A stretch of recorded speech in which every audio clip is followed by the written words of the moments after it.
없다. 세월호의 세자도 입에 담지 말아라라는 게 가족협의회 위원장 그건 그분들의 이야기더라고요. 생각이고요. 저희들은 정치적으로는 그렇게 판단하지 않습니다. 예, 자유한국당이 국가정보원과 검찰의 특수활동비 상납 의혹과 관련해서 국정조사와 특검법 발의를 동시에 추진하기로 했습니다.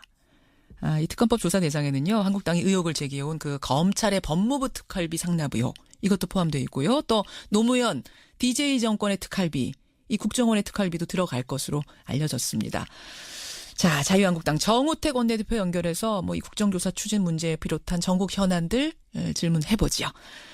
정우택 원내대표님 안녕하세요. 네, 안녕하십니까. 일단 그 특활비 얘기하기 전에 세월호 6월 은폐 사건 얘기부터 좀 했으면 좋겠습니다. 네. 이 세월호 6월 은폐 사건은 국정조사까지 갈 사안이다. 김영춘 해수부 장관 해임해라. 이것까지 요구하셨네요. 네.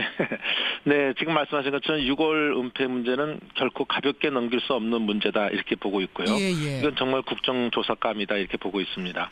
그 이유는 우선 첫째 인륜적인 측면에서 볼 때 미수습자 합동 연결실 직후에 6.25 존재가 있다는 것을 밝혔거든요. 예. 그래서 이것은 아마 국민과 유족 가슴에 몇 번 더 아프게 한 사건이 아닌가 이렇게 보고요.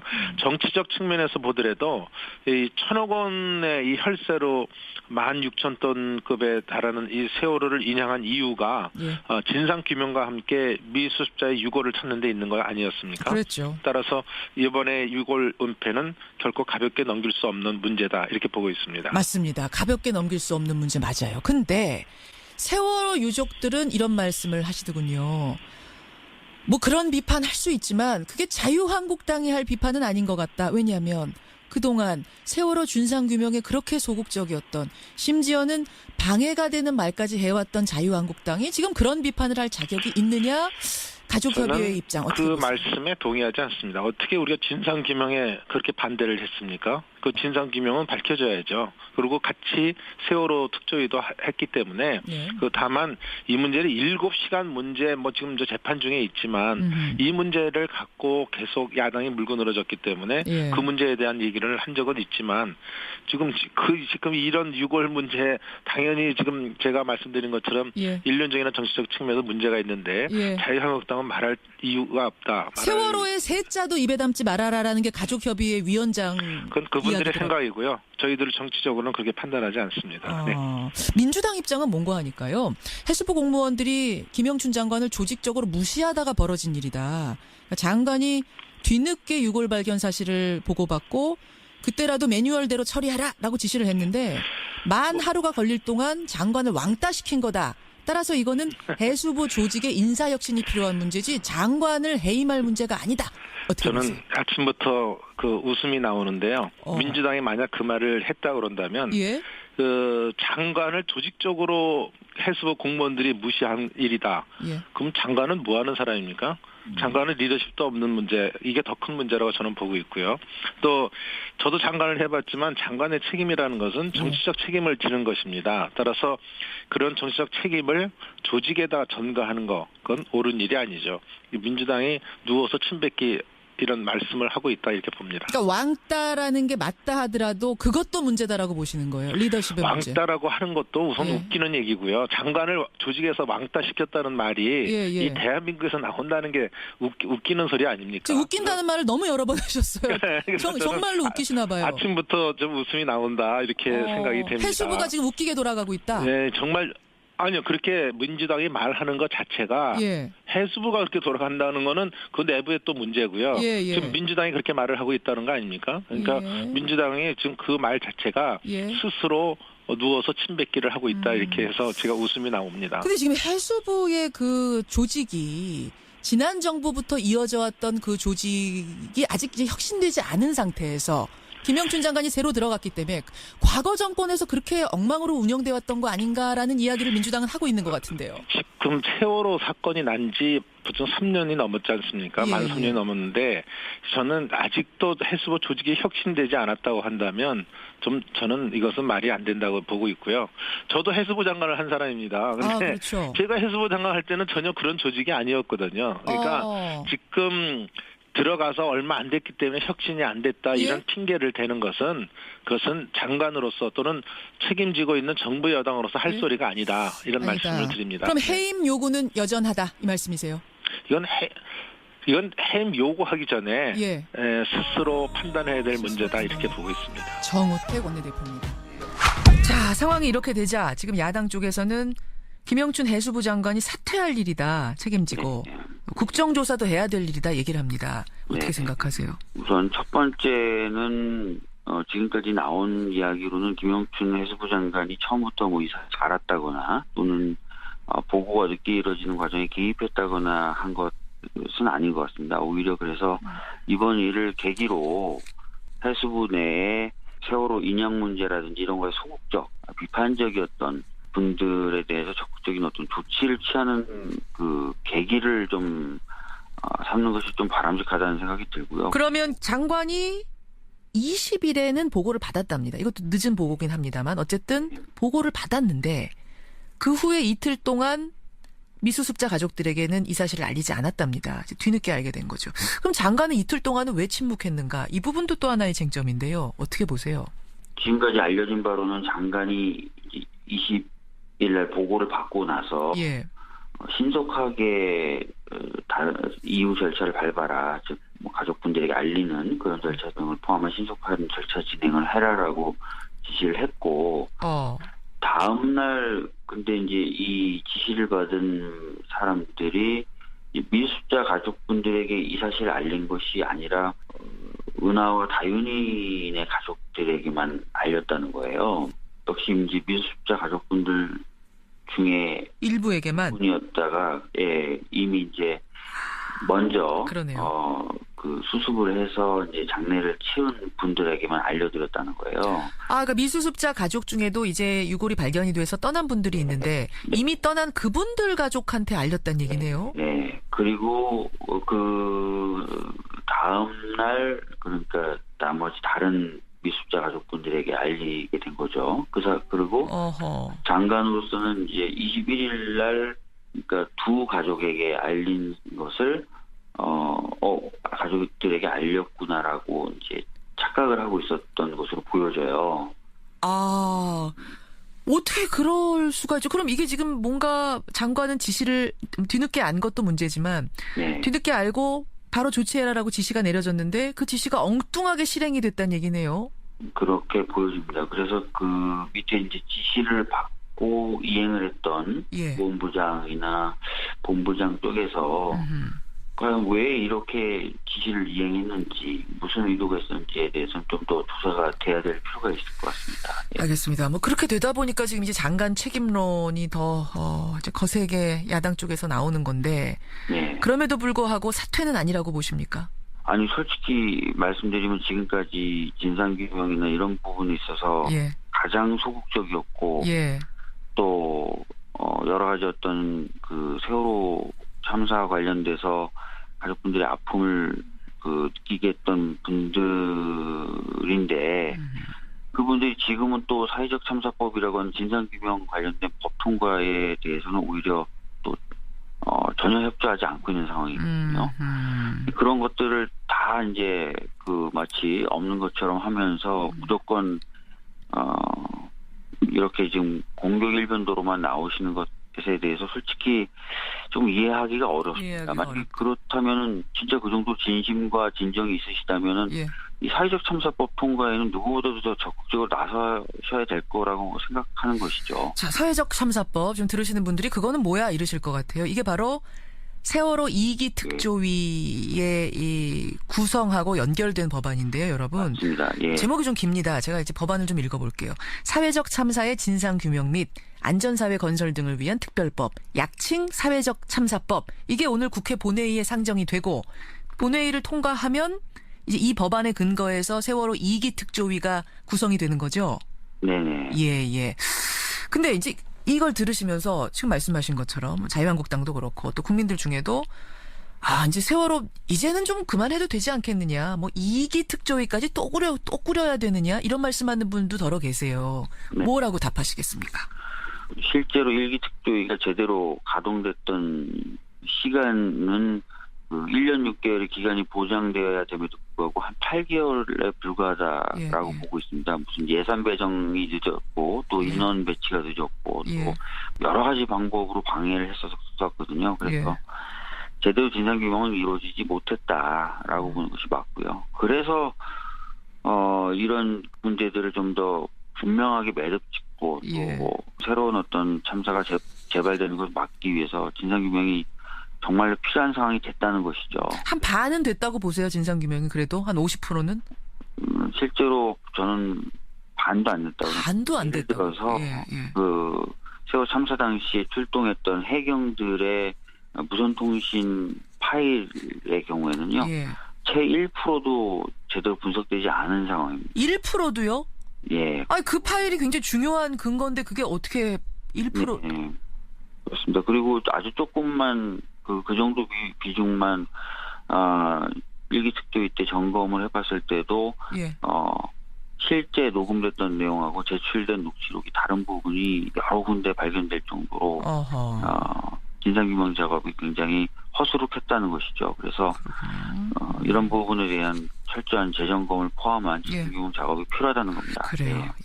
이런 여러분 배경 지식을 가지고 오늘 국회 통과 여부를 보시면 되겠습니다. 박주민 의원님 여기까지 말씀 듣겠습니다. 고맙습니다. 예, 감사합니다. 더불어민주당 세월호 특위 간사세요. 박주민 의원이었습니다. 그런 인사들이 그렇게 했다면 자유한국당은 좋아야 되는 거 아닙니까? 과거에 그렇게 지연시키고 막고 했던 양반들이니까. 네, 그런데 어제 총 공격을 했는데요. 베트남에 있는 홍준표 대표 같은 경우에도 관련해서 유골은폐 5일이면 얼마나 중체대한 범죄냐라는 글까지 남겼습니다. 분위기 파악이 잘 안 되는 것 같아요. 본인들이 했던 일이 일반 국민들에게 어떻게 받아들여지는지. 유가족들도 입을 좀 다물라고. 네, 페이스북에다 각각 썼는데요. 유경근 씨 같은 경우에는 자신의 페이스북에다가 자유한국당은 그 더러운 입에 세월호의 세자도 담지 말라라는 이야기까지 썼습니다. 몇 년간 자신들이 한 일이 뭔지 잘 모르는 건지 모르는 척 하는 건지 모르는 척 하는 거겠죠. 이건 공감대를 전혀 형성할 수 없는 발언이라 말을 하면 할수록 욕을 먹게 돼 있습니다. 자, 첫 번째 뉴스는요. 네, 어제 김관진 전 장관이 풀려났다라는 소식 전해드렸는데요. 이와 관련된 후폭풍이 큽니다. 이명박 전 대통령을 향해 가던 댓글 수사에도 차질이 불가피해졌다라는 전망이 나오고 있는데요. 한겨레신문에 따르면 검찰 조사 때 김관진 전 장관 같은 경우에는요. 이 사건이 제가 된다면 모두 자신의 책임이라고 이야기했다고 합니다. 그런데 구속 적부심 심사에서는 180도 달라진 태도를 보였다라고 하는데요. 김 전 장관은 사이버 심리전을 지시했을 뿐 정치관여 댓글 작성 등을 지시한 사실이 없다라고 발뺌했다고 합니다. 제가 왜 2주 전부터 조중동이 왜 김관진 참군인 기사 쓰냐고 내내 몇 번이나 하루 이틀도 아니고 똑같은 논리로 돌아가면서 매체가 계속 기사를 쓰고 있다고. 이거 어디서 그렇게 쓰라고 한 거 아니냐고 몇 번이나 얘기했지 않습니까? 그런 이유가 있어요. 구속 적부심 청구를 했고 그것도 굉장히 이례적인 일인데. 그런데 그 이후부터 계속 그런 기사를 쓰거든요. 그래서 누군가 근데 이상했던 건 그런 기사 쓴다고 석방되는 게 아니에요. 석방되기 불가능하다. 법조인들도 다 그렇게 전망했고. 그런데 다만 누군가 김관진 석방을 엄청나게 원하는구나. 그래서 조중동 어디 모여서 같이 의논하냐고 계속 제가 얘기를 한 건데 저는 반성합니다. 왜 반성하냐면 그래도 설마 구속 적부심을 통해 석방이 되겠는가. 그래서 이거는 여론 작업을 통해서 김관진 석방되더라도 여론 저항감을 좀 줄이고 또 구속 적부심 인용 결정하는 판사 부담도 줄이고 그러려고 하는 거다. 이런 말은 제가 못했어요. 왜냐하면 설마 이렇게 해가지고 정말 석방하려는 정치 작업일까 여론 작업일까. 역시 저쪽 분들을 상대할 때는 설마라고 생각하면 안 된다. 반성한다. 없다. 세월호의 세자도 입에 담지 말아라라는 게 가족협의회 위원장. 그건 그분들의 생각이고요. 저희들 정치적으로는 그렇게 판단하지 않습니다. 예, 자유한국당이 국가정보원과 검찰의 특수활동비 상납 의혹과 관련해서 국정조사와 특검법 발의를 동시에 추진하기로 했습니다. 이 특검법 조사 대상에는요, 한국당이 의혹을 제기해온 그 검찰의 법무부 특활비 상납 의혹, 이것도 포함되어 있고요. 또 노무현 DJ 정권의 특활비, 이 국정원의 특활비도 들어갈 것으로 알려졌습니다. 자, 자유한국당 정우택 원내대표 연결해서 이 국정조사 추진 문제에 비롯한 전국 현안들 질문해보죠. 정우택 원내대표님 안녕하세요. 네, 안녕하십니까. 일단 그 특활비 얘기하기 전에 세월호 6월 은폐 사건 얘기부터 좀 했으면 좋겠습니다. 네. 이 세월호 6월 은폐 사건은 국정조사까지 갈 사안이다. 김영춘 해수부 장관 해임해라. 이것까지 요구하셨네요. 네. 네, 지금 말씀하신 것처럼 6월 은폐 문제지 장관을 해임할 문제가 아니다. 어떻게 저는 보세요? 아침부터 그 웃음이 나오는데요. 민주당이 만약 그 말을 했다 그런다면 예? 그 장관을 조직적으로 해수부 공무원들이 무시한 일이다. 예. 그럼 장관은 뭐 하는 사람입니까? 장관은 리더십도 없는 문제, 이게 더 큰 문제라고 저는 보고 있고요. 또 저도 장관을 해봤지만 장관의 책임이라는 것은 정치적 책임을 지는 것입니다. 따라서 그런 정치적 책임을 조직에다 전가하는 거, 그건 옳은 일이 아니죠. 민주당이 누워서 침 뱉기 이런 말씀을 하고 있다 이렇게 봅니다. 그러니까 왕따라는 게 맞다 하더라도 그것도 문제다라고 보시는 거예요. 리더십의 문제. 왕따라고 하는 것도 우선 웃기는 얘기고요. 장관을 조직에서 왕따시켰다는 말이 이 대한민국에서 나온다는 게 웃기는 소리 아닙니까? 지금 웃긴다는 말을 너무 여러 번 하셨어요. 정말로 웃기시나 봐요. 아침부터 좀 웃음이 나온다 이렇게 생각이 됩니다. 해수부가 지금 웃기게 돌아가고 있다. 네, 정말. 아니요. 그렇게 민주당이 말하는 것 자체가 해수부가 그렇게 돌아간다는 거는 그 내부에 또 그런 비판을 할 자격이 있느냐? 가족협의회의 입장 어떻게 그 보세요? 말씀에 동의하지 않습니다. 어떻게 우리가 진상규명에 그렇게 반대를 했습니까? 그 진상규명은 밝혀져야죠. 그리고 같이 세월호 특조위도 했기 때문에 그 다만 이 문제를 7시간 문제 지금 저 재판 중에 있지만 이 문제를 갖고 계속 야당이 물고 늘어졌기 때문에 그 문제에 대한 얘기를 한 적은 있지만 지금 이런 6월 문제 당연히 지금 제가 말씀드린 것처럼 일륜적이나 정치적 측면에서 문제가 있는데 자유한국당은 말할 이유가 없다. 세월호의 세자도 입에 담지 말아라라는 게 가족협의회 위원장. 그건 그분들의 생각이고요. 저희들 정치적으로는 그렇게 판단하지 않습니다. 네. 민주당 입장은 뭔가 하니까요. 해수부 공무원들이 김영춘 장관을 조직적으로 무시하다가 벌어진 일이다. 그러니까 장관이 뒤늦게 6월 발견 사실을 보고받고 그때라도 매뉴얼대로 처리하라라고 지시를 했는데 만 하루가 걸릴 동안 장관을 왕따시킨 거다. 따라서 이거는 해수부 조직의 인사혁신이 필요한 문제고요. 지금 민주당이 그렇게 말을 하고 있다는 거 아닙니까? 그러니까 민주당이 지금 그 말 자체가 스스로 누워서 침뱉기를 하고 있다 이렇게 해서 제가 웃음이 나옵니다. 근데 지금 해수부의 그 조직이 지난 정부부터 이어져 왔던 그 조직이 아직 이제 혁신되지 않은 상태에서 김영춘 장관이 새로 들어갔기 때문에 과거 정권에서 그렇게 엉망으로 운영돼 왔던 거 아닌가라는 이야기를 민주당은 하고 있는 것 같은데요. 지금 세월호 사건이 난 지 보통 3년이 넘었지 않습니까? 만 3년이 넘었는데 저는 아직도 해수부 조직이 혁신되지 않았다고 한다면 좀 저는 이것은 말이 안 된다고 보고 있고요. 저도 해수부 장관을 한 사람입니다. 근데 그렇죠. 제가 해수부 장관 할 때는 전혀 그런 조직이 아니었거든요. 그러니까 지금 들어가서 얼마 안 됐기 때문에 혁신이 안 됐다 이런 핑계를 대는 것은 그것은 장관으로서 또는 책임지고 있는 정부 여당으로서 할 소리가 아니다 이런 말씀을 드립니다. 그럼 해임 요구는 여전하다 이 말씀이세요? 이건 해임 요구하기 전에 스스로는 결코 가볍게 넘길 수 없는 문제다 이렇게 보고 있고요. 이건 정말 국정조사감이다 이렇게 보고 있습니다. 그 이유는 우선 첫째 인륜적인 측면에서 볼 때 미수습자 합동연구실 직후에 6개월 존재가 있다는 것을 밝혔거든요. 그래서 이것은 아마 국민과 유족 가슴에 몇 번 더 아프게 한 사건이 아닌가 이렇게 보고요. 정치적 측면에서 보더라도 이 1,000억 원의 이 혈세로 16,000톤급에 달하는 이 세월호를 인양한 이유가 진상 규명과 함께 미수습자의 유골을 찾는 데 있는 거 아니었습니까? 그렇죠. 따라서 이번에 유골 은폐는 결코 가볍게 넘길 수 없는 문제다 이렇게 보고 있습니다. 맞습니다. 가볍게 넘길 수 없는 문제 맞아요. 근데 세월호 유족들은 이런 말씀을 하시더군요. 뭐 그런 비판 할 수 있지만 그게 자유한국당이 할 비판은 아닌 것 같다. 왜냐하면 그동안 세월호 진상규명에 그렇게 소극적이었던, 심지어는 방해가 되는 말까지 해왔던 자유한국당이 지금